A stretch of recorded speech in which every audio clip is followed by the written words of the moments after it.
Everyone, good morning. সবাই কেমন আছো? আশা করছি সবাই যে যেখানে আছো সুস্থ আছো, ভালো আছো। আমিও ভালো আছি। তো বন্ধুরা, এখন বাজে সকাল 6টা থেকে আমি আমার ব্লগটা শুরু করছি, আর আমার ছাদ বাগান থেকেই ব্লগটা শুরু করলাম। তো তোমরা পুরো ব্লগটা দেখতে থাকো, আশা করছি তোমাদের অনেক অনেক অনেক ভালো লাগবে। তো সকালবেলা ছাদে এসে প্রথমেই তো আমি আমার গাছগুলোকে মানে ভালোভাবে দেখতে থাকি, আর কোথায় কি হয়েছে না হয়েছে। আর যাদেরই ছাদ বাগান আছে তারা নিশ্চয়ই এই কাজটা করে থাকে। আর সকালবেলা ছাদ বাগানে এসে গাছগুলোকে দেখলে মনটাও ফ্রেশ, মানে একদম পুরো ফ্রেশ হয়ে যায়। তো যাই হোক, যাই কাজ থাকুক, যত তাড়া থাকুক, আমি প্রথমে এটাই করি যে সকালবেলা ঘুম থেকে উঠেই আমার ছাদ বাগানে এসে মানে গাছগুলোকে দেখতে থাকি। তো যাই হোক, আমার দুটো চন্দ্রমল্লিকা গাছে ফুল চলে এসেছে, আর ফুলগুলো কেমন হবে ঠিক জানি না, সবে ছোট ছোট পাপড়ি মিলছে। তো অবশ্যই ফুলগুলো ফুললে তোমাদের সাথে শেয়ার করব। তো যাই হোক বন্ধুরা, গাছ তো আমি লাগিয়েছি, কিন্তু গাছের জন্য তো খাবারও জোগাড় করতে হবে। তো তার জন্য দেখো, আমি পেঁয়াজের খোসা প্রায় এক সপ্তাহ ধরে ভিজিয়ে রাখবো। তো সেইগুলো এখন তারপরে আমি গাছের খাবার দেবো। আমি কোনো রাসায়নিক সার ব্যবহার করি না, যতটা পারি মানে যাই পারি আমি অর্গানিক যে জিনিসগুলো হয়, যেরকম আমার সবজির খোসা, মানে আমি যেগুলো রান্না করি সেই সব খোসাগুলো আমি রেখে দিই, সেইগুলো দিই, বা সেইগুলো জল পচা মানে পচিয়ে জল দিই। তো কিংবা টবের মাটিতেও আমি সেই সবজির খোসাগুলো দিয়ে দিই, যাতে গাছগুলো আরও সুন্দর হয়। তো এখানে কি বলো তো, টবের মাটি মানে মাটির টব হলে গাছগুলো অনেক ভালোভাবে হয়তো বড় হতে পারে, গ্রোথ হয় ভালো। আমি সবই আমার প্লাস্টিকের টব, কিন্তু কি আমাদের ছাদটা তো সেই রকমভাবে মানে শক্তপোক্ত ছাদ নয়, বা ছাদে যেই যে টবগুলো রেখেছি তার জন্য অনেক কথা শুনতে হয়, সেই জন্য প্লাস্টিকের টবই ব্যবহার করি। তো দেখা যাক, সেই জন্য মানে কি বলো তো, একটু ভালোভাবে কেয়ার করি যাতে গাছগুলো একটু ভালোভাবে গ্রোথ হয়।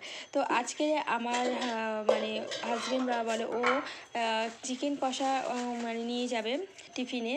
তো অনেকে 4-5 জন মিলে খাওয়া দাওয়া করবে। তো সেই জন্য আমি দেখো ওষুধপত্র সব গুছিয়ে দিচ্ছি, এবং খাবার দাবারগুলো সব ভালোভাবে গুছিয়ে রেখে দিচ্ছি। ও ঘুম থেকে উঠে রেডি হয়ে তারপরে অফিস চলে যাবে। তো দেখো, আমার এদিকে সমস্ত এটা প্লাস্টিকের মধ্যে করে না দিলে না, যদি আমি একদম কষা কষা করেছি মাংসটা, তারপরেও যদি কোনো ঝোল টোল পড়ে যায় তাহলে ওষুধের মধ্যে লেগে যাবে। তো সেই কারণে একটা প্লাস্টিকের মধ্যে করেই দিয়ে দিয়েছি। আর পরে অবশ্য এই ওষুধগুলো মানে মাংসের থেকে আমি তুলে নিয়েছি, কারণ দেওয়ার পরে ভাবলাম যে মাংস দিয়েছি তার মধ্যে আবার ওষুধ দিচ্ছি, কেমন একটা লাগছিলো। তারপরে আবার ও বললো যে মাংসের মধ্যে মানে ওষুধ রেখো না, আমার ব্যাগে দিয়ে দাও। তো আবার ব্যাগে পরে দিয়ে দিয়েছি। তা যাই হোক, আমি তো ওগুলো সব রেখে এসেছি। তারপরে দেখো, আমি বাসনগুলো এখনও মেজে নেব। তারপরে জামা কাপড়গুলো তো ভিজিয়ে রেখেছি, সেটাও তোমাদেরকে দেখিয়েছি। তো বাসনগুলো ধোয়ার পরে জামা কাপড়গুলো কেচে মেলে দেবো, তারপরে যাব স্নান করতে বন্ধুরা। কারণ অনেকটাই বেলা হয়ে গেছে, দেখতেই পাচ্ছ, প্রায় 9:30 বেজে গেছে আমার এই ওদিকের কাজ করতে করতে, ওর গোছাতে, স্যাম্পেল গোছাতে, রান্না মানে মাংস করতে, মাংস গুছিয়ে দিতে অনেকটাই দেরি হয়ে গেছে। আর ও বার হওয়ার পরেই তারপরে আমি এইসব কাজগুলো করছি, কারণ যতক্ষণ ও থাকে ততক্ষণ এইগুলো করতে পারি না, মানে কখন কোনটা প্রয়োজন হয় না হয়, সেই কারণে ও বেরিয়ে যায় অফিসে, তারপরেই আমি সমস্ত কাজ করতে থাকি। তো চলো বন্ধুরা, তোমরা পুরো ভিডিওটা দেখো, আমাকে অনেক সাপোর্ট করো, যাতে আমি আরও অনেক দূর এগিয়ে যেতে পারি। আর তোমাদের সাপোর্ট, তোমাদের ভালোবাসা ছাড়া কোনোটাই সম্ভব নয়।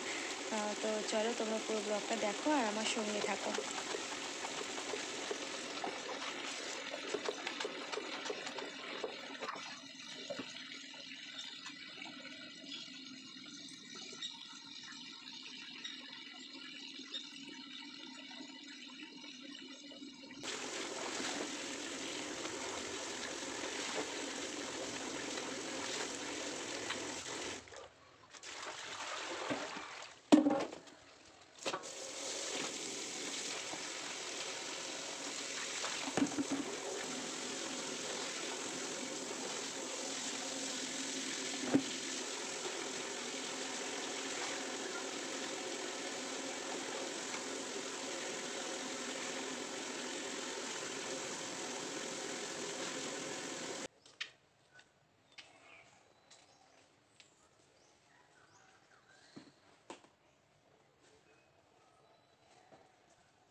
অনেক দিন ধরে ঘরটাকে ভালোভাবে গোছানো হয়নি। আজকের ভাবছি এই জায়গাটা আমার প্রচণ্ড অগোছালো হয়ে আছে, এই টিভির সামনেটা। তাই আজকের ভাবলাম যে চলো আজকের একটুখানি টাইম যখন আছে এগুলোকে একটুখানি গুছিয়ে নিই। তো তার জন্য দেখো আমার চারিদিকে রিমোট মানে ভর্তি হয়ে রয়েছে, এদিকে ওদিকে চারিদিকে ছড়িয়ে রয়েছে। সেই রিমোটগুলোকে আবার এক জায়গায় করে সমস্ত রিমোটগুলো ডুয়ারের মধ্যে রাখলাম।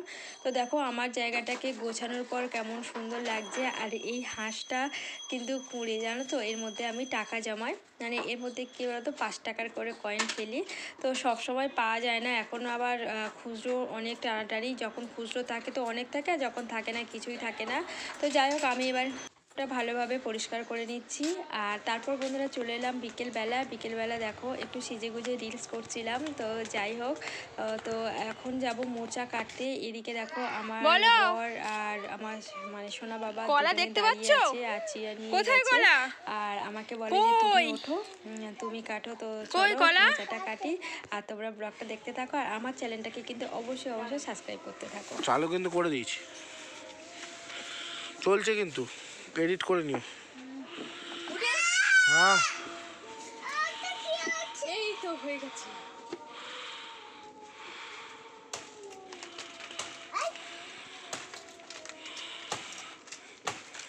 দাও 12টা বাজিয়ে কলাটা।